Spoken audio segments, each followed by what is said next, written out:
दोस्तों, मैं हूं आपका वैद्य एच.एस. बाबा, सामने वीर पैलेस, चंडीगढ़ रोड, लुधियाना।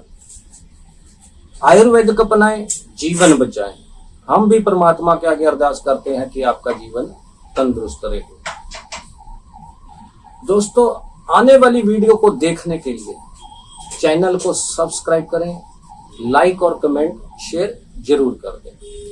आज हम बहुत ही एक अहम विषय पे बात करने जा रहे हैं, क्योंकि ज्यादातर क्या होता है, यंग एज के जो 14-15 साल के लड़कों में से शुरू होता है और ये रोग पुरुषों में भी पाया जाता है। इसको बोलते हैं धात सप्पन दोष, नाइटफॉल। धात सप्पन दोष एक ऐसी गंभीर समस्या बन जाती है कि आने वाले समय में मर्दाना कमजोरी का कारण बन जाती है। कई बार तो रोग इतना बढ़ जाता है कि आदमी को नमर्दी भी हो जाती है, उसमें बच्चा पैदा करने की क्षमता भी कम हो जाती है। धात क्या है, सप्पन दोष क्या है, ये दोनों के बारे में आप बताते हैं। धात उसको बोलते हैं जब भी कोई पुरुष पेशाब करने जाता है या लड़का पेशाब करने जाता है तो उसको हल्की सी लार सी टपकती है, चिपचिपा सा पदार्थ आता है, उसको धात आना बोलते हैं। या फिर वो जब टॉयलेट जाता है, कब्ज होती है पेट की, टॉयलेट के लिए जोर लगाता है, जब जोर लगने से भी वो धातु बाहर आती है।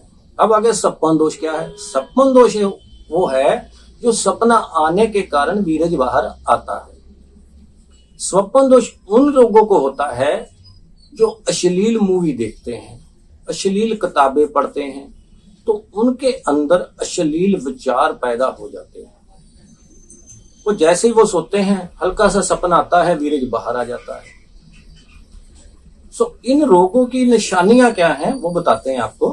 इन रोगों से क्या होता है, शारीरिक कमजोरी आ जाती है, शरीर में कमजोरी आ जाती है और पेशाब बार बार आता है। कई बार तो मरीज को पेशाब में जलन भी होने लग जाती है और भूख की कमी आ जाती है। शरीर के सारे अंगों में दर्द होता है, सुबह उठने को मन नहीं करता, हर समय उसका शरीर थका थका रहता है, कोई भी काम करने को मन नहीं करेगा। ये धात सप्पन दोष के जो रोगी होते हैं, ये दिमागी तौर पर भी परेशान हो जाते हैं। उनको ऐसा लगता है कहीं हम ठीक ही नहीं होंगे या हमारा इलाज ही नहीं होगा, मगर ऐसी कोई बात नहीं है। जो धात सप्पन दोष एक नॉर्मल बात है। जब 3-4 महीने शुरू होते हैं ना, अगर आप इसको पहले ही रोग को कवर कर लोगे, परहेज करोगे, इलाज करोगे, आयुर्वेदिक विधि से करोगे, तो आपका इलाज हो सकता है। आज हम बताएंगे कि किन किन आयुर्वेदिक जड़ी बूटियों से आप घर पे बैठ के धातु वर्धक चूर्ण तैयार कर सकते हैं, जो धातु को, वीर्य को गाढ़ा करता है। ये वो आयुर्वेदिक जड़ी बूटियां हैं जो आम ही पंसारी की दुकानों से मिल जाती हैं। बस शर्त ये ध्यान रखना है कि जड़ी बूटियां रीजनल हो। ये ना हो कि आप लिखाएं कुछ, दे कुछ और दे। जड़ी बूटियों की शुद्धता बहुत ही जरूरी है। किन किन जड़ी बूटियों से ये धातु वर्धक चूर्ण तैयार होता है, हम आपको आज बताएंगे। सबसे पहले चाहिए आंवला 50 ग्राम, शतावर चाहिए 40 ग्राम, अश्वगंधा चाहिए 50 ग्राम, सतगलो चाहिए 25 ग्राम, तालम खाना चाहिए 25 ग्राम, कौच बीज 50 ग्राम, सफेद मूसली 50 ग्राम, गोखरू 40 ग्राम, 100 ग्राम चाहिए मिश्री।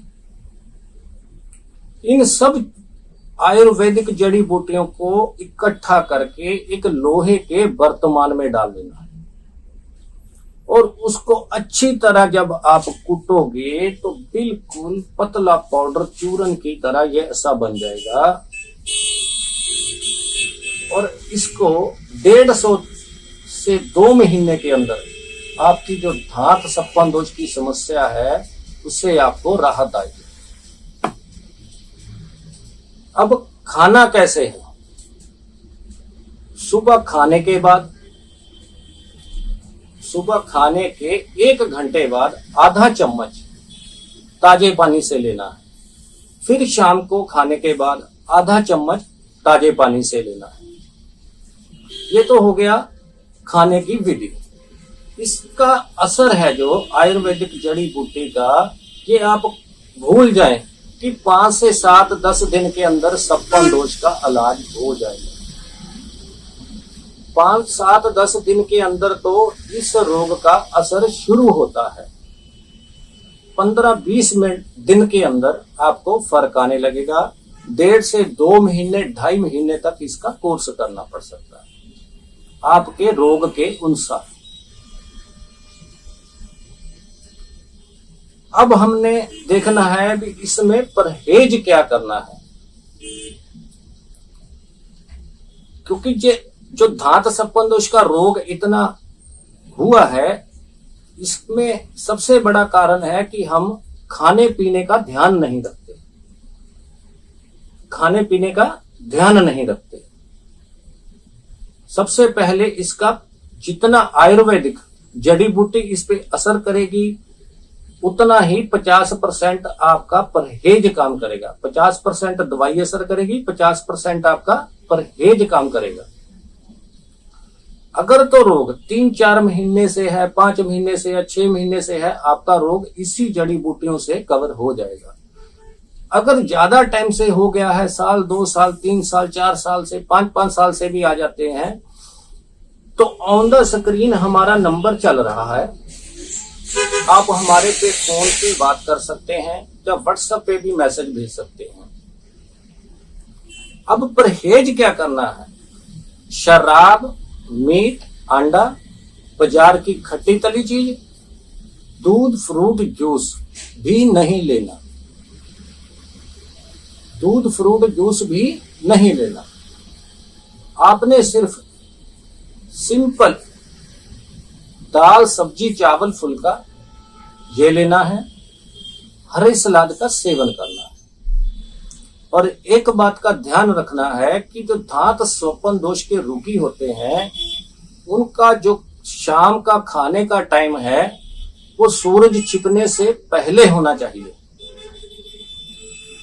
सूरज छिपने से पहले खाना खाना चाहिए, ताकि वो भोजन आराम से पच सके। कई बार क्या होता है, कई भाइयों की मजबूरी होती है, वो रात को देर से घर पे पहुंचते हैं, काम से लेट हो जाते हैं, तो उनके लिए क्या है, वो भोजन कम से कम करें, साथ में हरे सलाद का सेवन जरूर करें। और रात को सोते समय एक बात का और ध्यान रखना है कि आप जब भी सोने जा रहे हैं तो उससे पहले बाथरूम जरूर कर लें। पेट बिल्कुल खाली होना चाहिए। बिना बाथरूम किए कभी भी नहीं सोना। बाथरूम करके ही सोना है। ये आपके लिए अति ही जरूरी है। सिंपल खाना खाना है। और 1.5 से 2 महीने आप लगातार सेवन कीजिए। फिर भी कोई कमी पेशी आती है तो आप हमारे साथ फोन पे संपर्क कर सकते हैं या व्हाट्सएप पे कोई बात पूछनी है मैसेज कर सकते हैं। आयुर्वेदिक अपनाएं, जीवन बचाएं। हम भी भगवान के आगे अरदास करते हैं कि आपका जीवन तंदुरुस्त रहे। धन्यवाद।